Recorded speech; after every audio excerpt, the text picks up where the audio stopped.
And at the heart of the discontent and the sense of grievance and the frustration with politics is the sense that people have that they are no longer in control of the forces that govern their lives, that their voice doesn't matter, that the democracy does not really speak for them or hear them or address their problems. And also, people feel that the moral fabric of community is unraveling around them, from family to neighborhood to community to country. People feel dislocated. Thank you.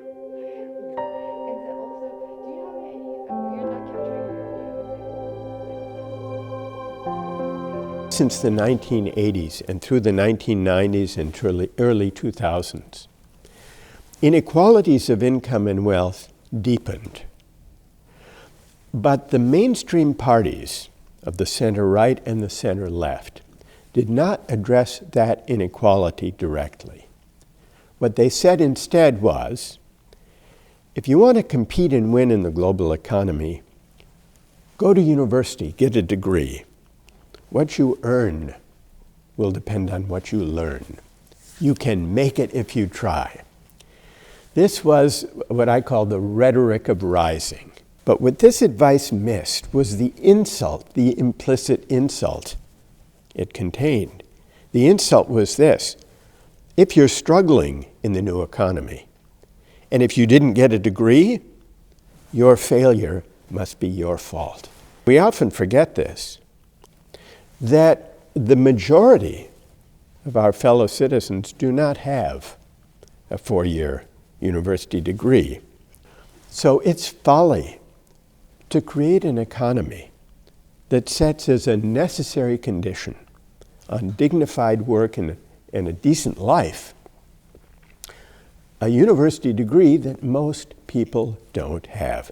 It's a recipe for a kind of populist backlash, which is exactly what we saw and what has persisted.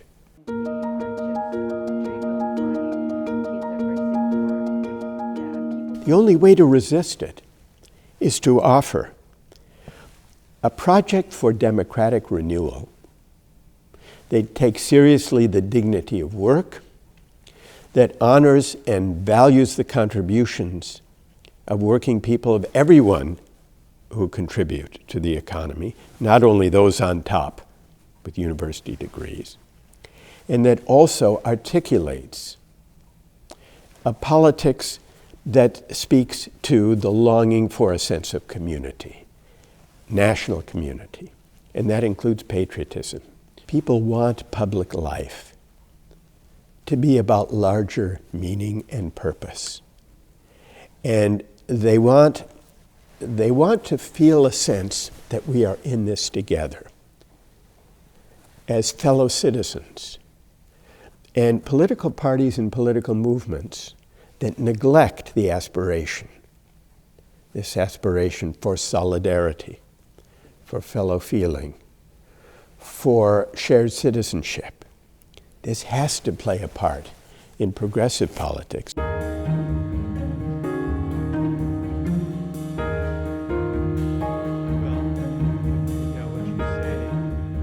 Given the challenges we confront in the world today, with wars that seem impossible to resolve, with economic hardship, widening inequalities, polarized politics,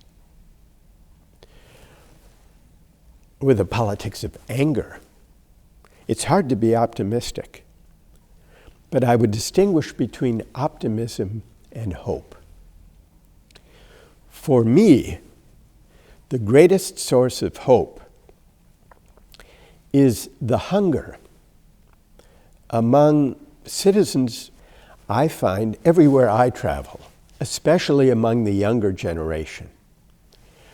A hunger, a passion for a better kind of politics, less polarized, less angry, less rancorous. A politics where people across the political spectrum, despite their disagreements, find a way to listen to one another, to reason together across our differences. I think there is a willingness to do this, given the opportunity. Listening means more than just hearing the words spoken by our opponents.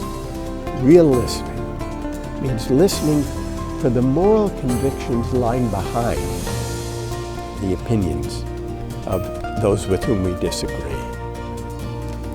The civic virtue of listening. It requires a certain humility also, which is a different spirit than we often experience in politics today. That spirit of listening and of humility is what seems to me the only basis for hope amidst an otherwise hard, harsh, angry, polarized public life that we confront all too often these days. Thank you.